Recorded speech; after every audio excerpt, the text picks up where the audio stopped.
আবারও কূটনীতির চমক দেখালেন বাংলাদেশের অন্তর্বর্তী সরকারের প্রধান উপদেষ্টা ড মোহাম্মদ ইউনূস। ক্ষমতাচ্যুত আওয়ামী লীগের শাসনামলে নানা দ্বিপাক্ষিক চুক্তি, চীনের মধ্যস্থতা ও আন্তর্জাতিক চাপে রোহিঙ্গাদের ফেরত পাঠানোর ইস্যুতে কাজের কাজ কিছুই হয়নি। অথচ হঠাৎ করেই বদলে গেল দৃশ্যপট। মিয়ানমারের উপপ্রধানমন্ত্রীর মুখে প্রথমবারের মতো স্বীকৃতি এলো বাংলাদেশে আশ্রয় নেয়া 1,80,000 রোহিঙ্গা মিয়ানমারের নাগরিক। তাদের দেশে ফিরিয়ে নেয়ার উপযুক্ত মনে করা হচ্ছে। প্রশ্ন উঠেছে, এতদিন পর কি ঘটল যে মিয়ানমার হঠাৎ এই স্বীকৃতি দিল?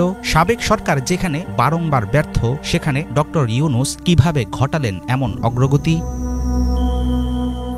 থাইল্যান্ডে গত 4 মার্চ শুক্রবার বিমস্টেক শীর্ষ সম্মেলনের অবসরে প্রধান উপদেষ্টার রোহিঙ্গা বিষয়ক হাই রিপ্রেজেন্টেটিভ খলিলুর রহমানের সঙ্গে বৈঠকে বসেন মিয়ানমারের উপপ্রধানমন্ত্রী ও পররাষ্ট্রমন্ত্রী উ থান সিও। সেই মিটিংয়ে জান্তা সরকারের প্রতিনিধি রোহিঙ্গাদের একটি অংশের যাচাই শেষ হওয়ার তথ্য দিয়েছেন। 2018 থেকে 2020 সালের মধ্যে মিয়ানমারকে 8 লাখ রোহিঙ্গার একটি তালিকা দিয়েছিল বাংলাদেশ।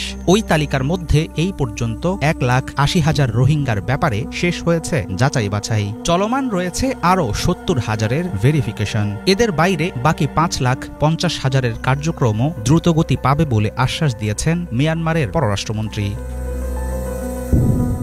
দুই দেশের আলোচনার জেরে রোহিঙ্গাদের দেশে ফেরার পথ খুলছে এমন খবর ছড়াতেই আন্তর্জাতিক মহলে শুরু হয় নানামুখী গুঞ্জন। বিশ্লেষকরা বলছেন, জান্তা সরকারের রোহিঙ্গা স্বীকৃতির পেছনে কূটনৈতিক কৌশল, চাপ কিংবা চুক্তির চেয়ে মূল চালিকা শক্তি হিসেবে কাজ করেছে ড ইউনূসের ব্যক্তিগত গ্রহণযোগ্যতা ও তার প্রভাবশালী যোগাযোগ।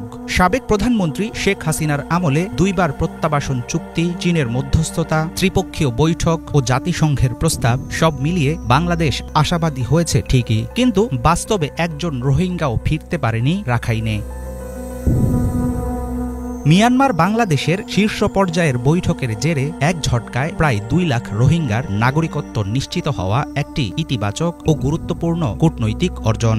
অবশ্য এখনই কোনো উপসংহারে পৌঁছানো উচিত হবে না বলে মন্তব্য করেন সাবেক রাষ্ট্রদূত মুন্সি ফয়েজ আহমদ। বিবিসি বাংলায় প্রকাশিত মন্তব্যে তিনি জানান, রোহিঙ্গাদের মূল আবাসভূমি রাখাইন এখন কার্যত আরাকান আর্মির নিয়ন্ত্রণে। সেখানে জান্তা সরকারের বাস্তব নিয়ন্ত্রণ নেই। ফলে স্বীকৃতি পাওয়া রোহিঙ্গাদের ফিরিয়ে নেয়ার প্রক্রিয়াটা সহজ হবে না। চীনে দায়িত্ব পালন করা এই কূটনীতিক মনে করেন, 1,80,000 রোহিঙ্গার আনুষ্ঠানিক স্বীকৃতি ভবিষ্যতে কাজ করবে প্রামাণ্য দলিল হিসাবে।